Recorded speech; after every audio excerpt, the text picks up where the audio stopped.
ખ્રિસ્તમાં વાલા ભાઈઓ અને બહેનો, આપણે સંગત વિશે બહુ ઊંડાણપૂર્વક એનો અભ્યાસ કરવા માંગીએ છીએ, પરંતુ એની શરૂઆત આજે સંગતનો અર્થ શું તે દ્વારા કરવા માંગીએ છીએ. જો સંગતનો આપણે સાંસારિક અર્થ જોઈએ તો એ મૈત્રીભર્યો મેળાપ છે. મૈત્રીભર્યો મેળાપ, મિત્રતા અથવા મિત્રતાની સોબત અથવા સમાન રસ ધરાવનારાનો બંધુત્વ સંબંધ કે જેમાં એક સરખો ઇન્ટરેસ્ટ એ મિત્રોમાં જોવા મળે છે અને એનું એક સંગઠન અથવા એના સંબંધની વાત.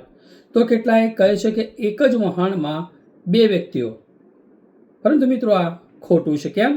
કેમ કે બે વ્યક્તિઓ દરેક બાબતમાં એ સમાન રસ ધરાવતા ન પણ હોઈ શકે. સાથે વહાણની મુસાફરીમાં ભલે એકલા બે જ છે તેમ છતાં પણ તેઓ વાતચીત કરતા ન હોય. ખ્રિસ્તી સંગત માનવીય મિત્રતા નથી, પરંતુ પવિત્ર આત્મા દ્વારા જોડાયેલ એકતા અને સહભાગિતા છે.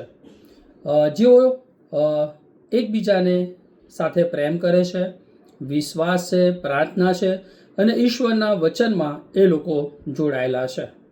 આમ સંગતનો મૂળ જે ગ્રીક શબ્દ છે કોઈનોનિયા, જેનો અર્થ થાય છે સહભાગિતા, ભાગીદારી, એકતા અને આત્મિક જોડાણ, જેને સાચા અર્થમાં ખ્રિસ્તી સંગત કહેવામાં આવે છે, જેને કેન્દ્ર સ્થાન એ પ્રભુ ઈસુ ખ્રિસ્ત છે અને લોકો સાથે મળીને એ ઈશ્વર તરફ દ્રષ્ટિ કરે છે, એમના વચનોનો અભ્યાસ કરે છે, પ્રાર્થના કરે છે અને એ સંગતનો આશીર્વાદ મેળવે છે. ટૂંકમાં આત્મિક ખ્રિસ્તી સંગત એટલે પ્રભુ ઈસુમાં એક બનીને જીવવું અને પવિત્ર આત્મા દ્વારા એકબીજા સાથે પ્રેમ, પ્રાર્થના અને સત્યમાં જોડાયેલા રહેવું એટલે ખ્રિસ્તી સંગત. પ્રભુ આ વચન સમજવાને આપણા બધાની મદદ કરો. આમેન.